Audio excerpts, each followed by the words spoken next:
ICC महिला एकदिवसीय विश्वचषक स्पर्धेमध्ये भारतानं विजयी सलामी दिलेली आहे।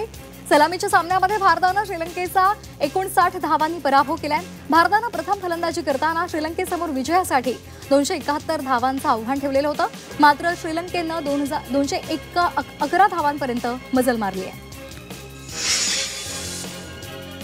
महिला एकदिवसीय विश्वचषक स्पर्धेमध्ये आज ऑस्ट्रेलिया आणि न्यूझीलंड यांच्यामध्ये लढत होणार आहे। इंदूरमध्ये दुपारी सामन्याला सुरुवात होणार आहे। ऑस्ट्रेलियानं नुकतीच भारताविरोधात एकदिवसीय मालिका 2-1 अशी जिंकली होती आणि त्यामुळे फॉर्ममध्ये असलेल्या ऑस्ट्रेलियाला रोखण्याचं आव्हान सोफी डिव्हाइनच्या न्यूझीलंड संघासमोर असणार आहे।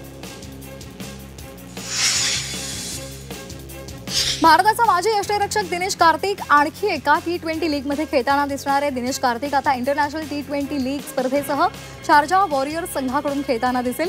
कार्तिकनं श्रीलंकेचा यष्टिरक्षक कुशल मेंडिस याची जागा घेतली आहे। न्यूझीलंड विरुद्धच्या T20 मालिकेपूर्वी ऑस्ट्रेलियाला मोठा धक्का बसलाय। संघाचा अष्टपैलू खेळाडू ग्लेन मॅक्सवेल मनगटाला फ्रॅक्चर झाल्यामुळे संपूर्ण T20 मालिकेला मुकणार आहे। मॅक्सवेलच्या जागी जोश फिलिपला संघामध्ये संधी देण्यात आली आहे। ऑस्ट्रेलिया विरुद्धच्या T20 मालिकेपूर्वी न्यूझीलंडच्या गोटामध्ये चिंतेचं वातावरण पाहायला मिळतंय। न्यूझीलंडचा अष्टपैलू खेळाडू रचिन रवींद्रला नेटमध्ये क्षेत्ररक्षणाचा सराव करत असताना दुखापत झाली आणि त्यामुळे आज होणाऱ्या पहिल्या T20 सामन्यामध्ये रचिन खेळणार की नाही याबाबत साशंकता निर्माण झाली आहे।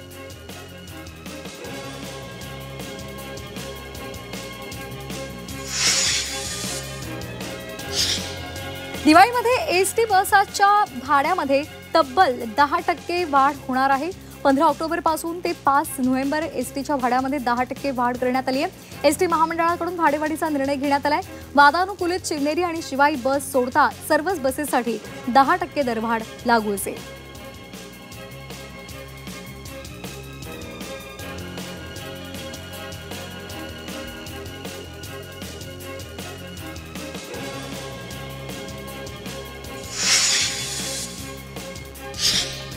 नवी मुंबईमध्ये विमानतळाच्या 10 किलोमीटर परिसरामध्ये बेकायदेशीर कत्तलखान्यांची झाडाझडती घेण्यात येणार आहे।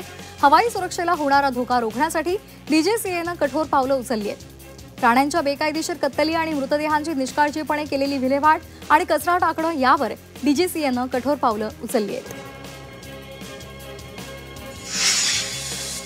एसटी महामंडळाच्या ताफ्यामध्ये असलेल्या जुन्या बसेसला HSRP म्हणजेच हाय सिक्युरिटी रजिस्ट्रेशन प्लेट बसवण्याची तयारी केली आहे। आतापर्यंत महामंडळानं 12,000 नंबर प्लेटची ऑर्डर दिली आहे, त्यापैकी 11,000 प्लेट्स मिळाल्यात। नवी मुंबई विमानतळावरून आता विना अडथळा उड्डाणं होणार आहेत। या विमानतळाला नागरी उड्डाण महासंचालनालयानं एरोड्रोम लायसन्स जारी केलेला आहे। विमानतळाचं नियमित उड्डाण सुरू करण्यासाठी हा परवाना अत्यावश्यक आहे, त्यामुळे नवी मुंबई आंतरराष्ट्रीय विमानतळाच्या संचालनाचा मार्ग मोकळा झालाय।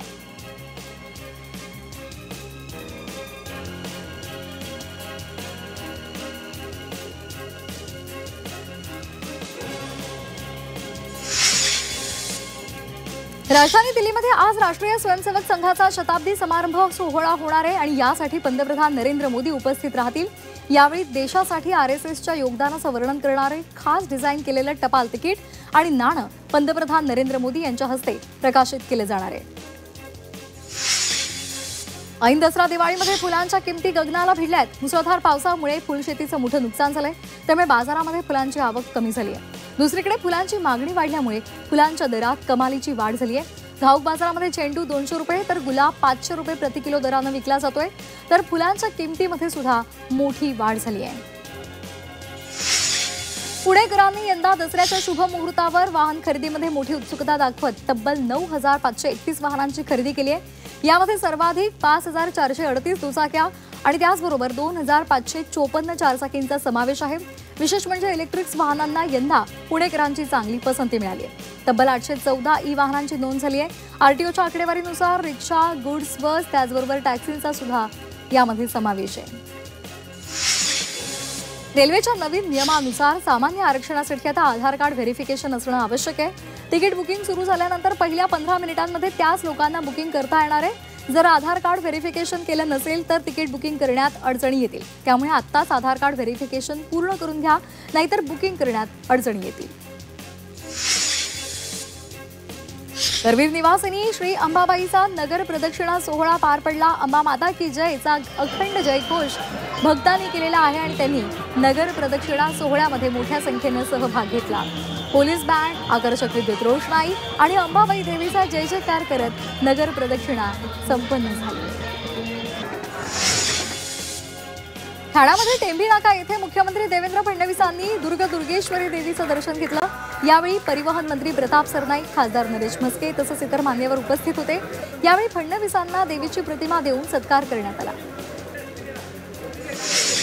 मावळ तालुक्यातील कारला एकविरा गडावर शारदीय नवरात्रोत्सवामधील नवमी निमित्तानं सकाळी 5 वाजता महानवमी होमहवन पार पडलं। यावेळी गडावर सकाळपासूनच भाविकांची गर्दी उसळली होती। यावेळी आमदार सुनील शेळके यांच्या उपस्थितीमध्ये विधिवत पूजा करण्यात आली।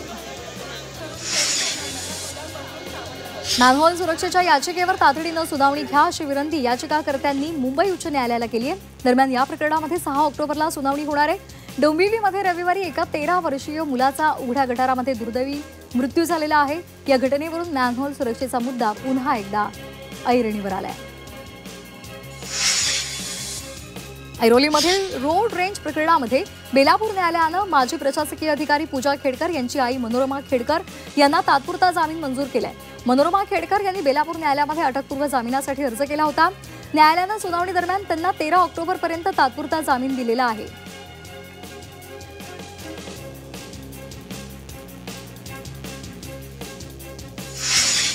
मावळ तालुक्यामधील एका पतसंस्थेनं पूरग्रस्त शेतकऱ्यांना मदतीचा हात दिलेला आहे। विश्वनाथराव भेगडे नागरी सहकारी पतसंस्था आणि भाजप किसान मोर्चानं जनावरांसाठी 6 टन चारा 3 ट्रकमधून मदतीसाठी रवाना केलेला आहे। सोलापूर आणि धाराशिवमधील शेतकऱ्यांना ही मदत देण्यात आली आहे। नाशिकमधील मनमाडमध्ये पावसाचा झेंडू फुलांना फटका बसलाय। पावसामुळे फुलं कुजून जात आहेत आणि त्यामुळे फुलं ओली असल्यामुळे व्यापारी फुलं घेत नाहीये। त्यामुळे कवडीबोल भावामध्ये फुलांची विक्री करावी लागते। अकोल्याच्या मुर्तिजापूरमधील शेतकऱ्यांनी आमदार हरीश पिंपळे यांच्या घरासमोरच धडक मोर्चा काढला। अतिवृष्टीमुळे उद्ध्वस्त झालेल्या पिकांच्या भरपाईसाठी प्रशासनानं कोणतीही ठोस हालचाल न केल्याचा आरोप यावेळी करण्यात आला। त्याचबरोबर नुकसानग्रस्तांना त्वरित मदत जाहीर करावी अशी मागणी सुद्धा शेतकऱ्यांनी केली।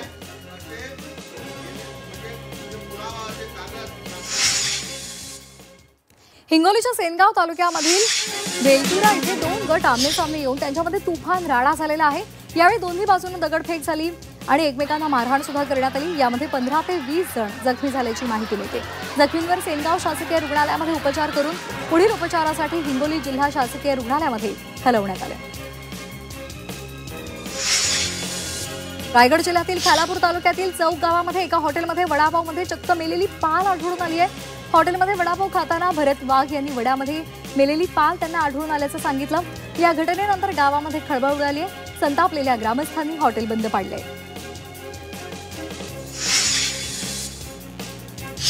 उल्हासनगरमध्ये कपड्याच्या गोडाऊनला भीषण आग लागलेली आहे। या आगीमध्ये गोडाऊनमधील चादरी आणि टॉवेल्स कपडे जळून गेलेले आहेत।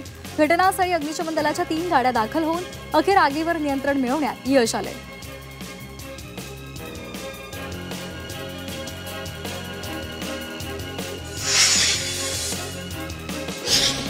नृत्यांगना गौतमी पाटीलच्या कारने एका रिक्षाला धडक दिली। या अपघातामध्ये रिक्षाचालक गंभीर जखमी झालेला आहे। पुण्यातील वडगाव बुद्रुक इथे हा अपघात झालाय। कुर्ला बस अपघात प्रकरणामध्ये पुरावे नसल्यामुळे अधिकारी दोषमुक्त ठरलेले आहेत। गेल्या वर्षी डिसेंबरमध्ये कुर्ला येथे अपघात झालेला होता आणि इलेक्ट्रिक बस चालवणाऱ्या खासगी कंपन्यांच्या अधिकाऱ्यांविरोधात पुरावे नसल्याचं मान्य करत अतिरिक्त सत्र न्यायालयानं 2 अधिकाऱ्यांची निर्दोष मुक्तता केली आहे। एसटी महामंडळाला मोठ्या तोट्याला सामोरं जावं लागतंय। मुसळधार पावसामुळे एसटी महामंडळाचे 83,52,000 प्रवासी कमी झाले। त्यामुळे एसटी महामंडळाला 3 ते 4 कोटींचा तोटा होतोय। राज्यामधील पूरस्थितीमुळे नाशिक विभागातील एसटीच्या शेकडो फेऱ्या 27 ते 29 सप्टेंबर या कालावधीमध्ये रद्द कराव्या लागल्या। त्यामुळे एसटी विभागाला 13 लाखांचा आर्थिक फटका बसलाय। त्यामुळे फक्त प्रवाशांचेच हाल झालेले नाहीयेत तर व्यापारी, शेतकरी आणि लहान मोठ्या व्यवसायांना सुद्धा याचा फटका बसलाय।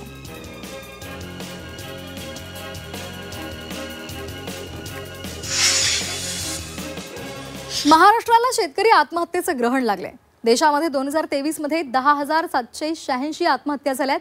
महाराष्ट्रामध्ये सर्वाधिक 6,669 आत्महत्या झालेल्या आहेत. केंद्र सरकारच्या NCRB या अहवालामधून ही धक्कादायक माहिती समोर आली आहे. पश्चिम बंगाल, बिहार, ओडिशा, झारखंड या ठिकाणी शेतकरी आत्महत्या झालेल्या नाहीयेत. मात्र महाराष्ट्रामध्ये सर्वाधिक आत्महत्या नोंदवल्या गेलेल्या आहेत. बेभरवशाची शेती आणि त्यातून डोईवर वाढलेलं कर्ज या विळख्यातून शेतकरी आत्महत्यांचं प्रमाण वाढतंय. हे भयावह वास्तव केंद्र सरकारच्या NCRB या अहवालातून समोर आलंय. 2023 मध्ये देशातील सरासरी प्रत्येक 2 पैकी 1 शेतकरी आत्महत्या महाराष्ट्रामध्ये झाली आहे. देशभरामध्ये 2023 मध्ये एकूण 10,786 शेतीशी संबंधित आत्महत्या झाल्यात. 4,690 आत्महत्या शेतकरी, त्याचबरोबर 6,089 आत्महत्या शेतमजुरांनी केल्यात. महाराष्ट्रामध्ये सर्वाधिक 6,669 शेतकरी आत्महत्यांची नोंद झाली आहे. याचाच अर्थ गेल्या 3 वर्षांमध्ये शेतकरी आत्महत्यांमध्ये केवळ 0.3% घट झाली आहे.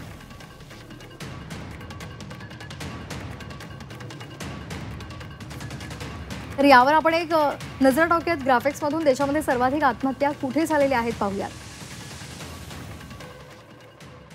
महाराष्ट्रामध्ये 38.5% शेतकऱ्यांच्या आत्महत्या झाल्या आहेत. कर्नाटकमध्ये 22.5%, आंध्र प्रदेशमध्ये 8.6%, मध्य प्रदेशमध्ये 7.2%, तामिळनाडूमध्ये 5.9%. शेतकरी आत्महत्येचं प्रमाण आपण टक्क्यांच्या स्वरूपात पाहिलेलं आहे.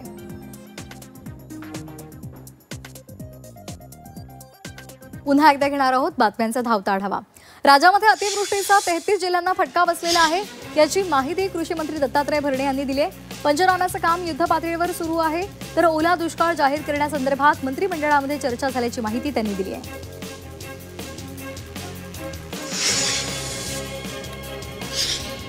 शेतकऱ्यांना प्रशासन सर्व मदत करत आहे. नुकसानग्रस्त शेतकऱ्यांना 10,000 मदत दिली जाईल असं आश्वासन जयकुमार गोरे यांनी दिलेलं आहे.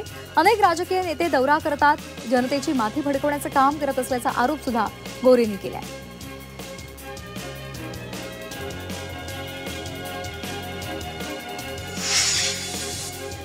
महाराष्ट्रामध्ये पिकांचं अतोनात नुकसान झालंय. सरकार शेतकऱ्यांसोबत आहे. शेतकऱ्यांना मदत करण्यासाठी कधीही निकषाचा विचार केला जाणार नाही असं विधान राज्यमंत्री आशिष जयस्वाल यांनी केलेलं आहे.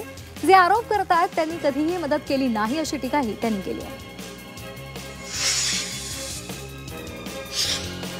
शेतकऱ्यांना मदत करण्यासाठी सरकार कटिबद्ध आहे. शेतकऱ्यांना दिवाळीपूर्वी मदत मिळेल अशी माहिती नवनाथ बन यांनी दिली आहे.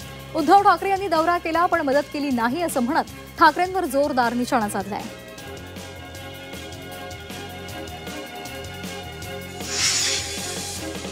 आमदार संजय गायकवाड यांनी शेतकऱ्यांना मदत केली आहे. गायकवाडांनी थेट त्यांचे 2 भूखंड विकलेले आहेत आणि त्यातून मिळालेले 25 लाख रुपये मुख्यमंत्री सहायता निधीमध्ये जमा केले. राज्यातील शेतकरी संकटामध्ये असताना आमदार संजय गायकवाड यांनी तातडीनं आपली मालमत्ता विकून 25 लाखांची मदत मुख्यमंत्री सहायता निधीमध्ये जमा केली आहे.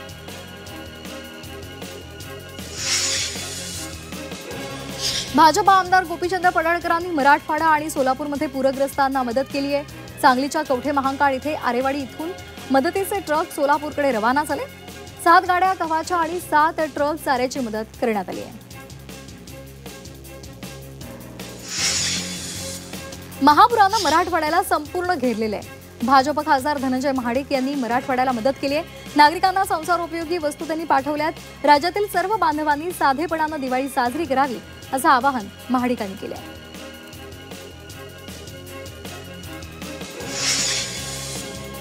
राज्यामध्ये मुसळधार पावसानं थैमान घातलेलं आहे आणि त्यामुळे शेतकऱ्यांचं मोठं नुकसान झाल्यामुळे शेतकरी हवालदिल झालाय.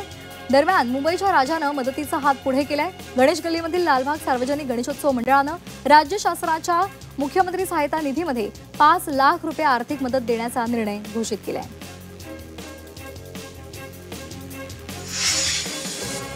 गोदावरीवरील झालेल्या पुराचा फटका बीडच्या अनेक गावांना बसलेला आहे. पूरग्रस्तांना राजेगाव इथल्या शाळेमध्ये राहण्याची सोय करण्यात आली आहे. प्रीतम मुंडे यांनी व्हिडिओ कॉलद्वारे गावातील ग्रामस्थांशी संवाद साधलेला आहे. मुंडेंशी बोलताना चिमुकलेला अश्रू अनावर झाले.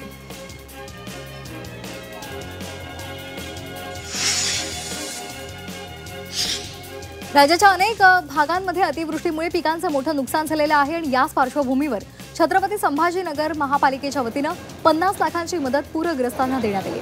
पालिकेच्या अधिकाऱ्यांनी कर्मचाऱ्यांनी 1 दिवसाचा पगार मुख्यमंत्री सहायता निधीला पाठवलेला आहे।